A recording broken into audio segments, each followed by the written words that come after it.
Cadê sua decisão? E a cicatriz vai mostrar de vocês.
България, Министерство на културата.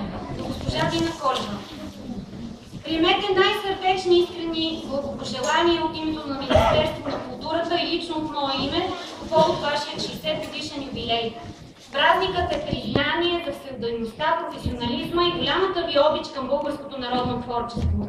С многостранната си дейност като художествен ръководител на ансамбъл Бистрица, групата на бистришките баби, а вече и на техните внучки и като общественик, вие допринасяте за съхраняването на традициите в село Бистрица, част от националното и световно културно наследство.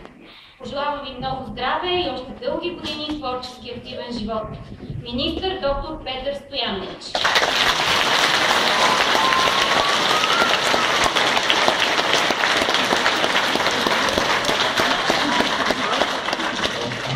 Поздравителен адрес от ЦИОВ. Честит юбилей от името на национална секция на ЦИОВ в България и лично от мое име изказвам своите най-сърдечни благопожелания по повод 60-годишният юбилей. Все сърце ви желая крепко здраве, лични и професионални успехи, с които заслужено вашите възпитаници да приемат нестихващите аплодисменти на родината и световната публика. Останете все така сърдечна и отворена към българските традиции, популяризирайте безценното фолклорно богатство и все с такъв жар съхранявайте за идните поколения на обяснимата магия, вихърът и неповторимост на българските танци.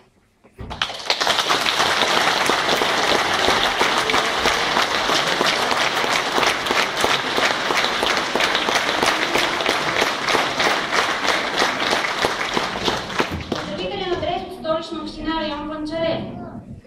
Уважаема госпожо Колева, приемете най-сърдечните поздравления за вашия юбилей. Дълбок поклон пред вашата всеотдайност и самоотвержен труд за развитието и съхранението на българското народно творчество и традиции. Благодаря ви за неуморната ви работа като дългогодишен художествен ръководител на ансамбъл Бистрица и за любовта ви към фолклорното богатство. Кмет на район Панчарево Димитър Сачанов.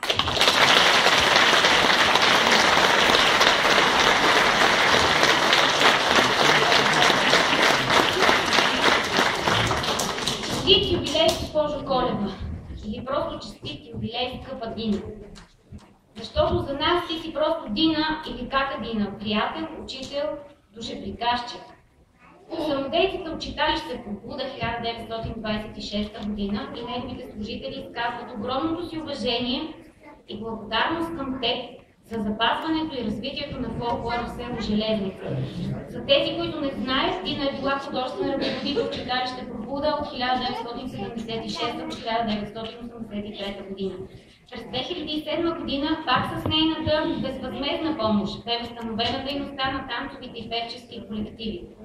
Дине, пожелаваме ти здраве, дълъг живот и още много успехи в работата ти за запазване на автентичния фолклор. С обич самодейците и служителите на Народно читалище Пробуда, село Железница.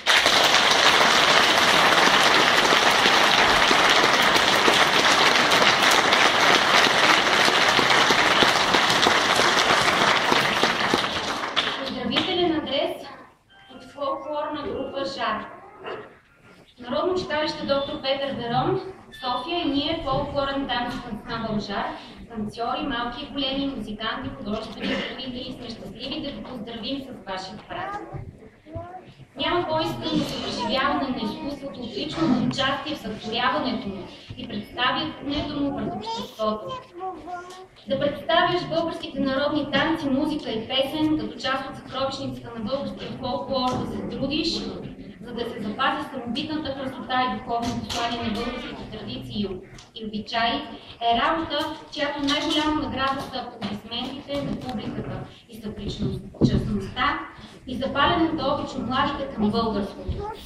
И това е и работа, която вдъхва уважение и преклонение пред българския народен гений, дава порив за творчество, възпитава любов и загриженост към българското духовно наследство. И на Колева вече толкова години неуморно служи на тази благородна кауза, показвайки на сцената магията на българското народно творчество.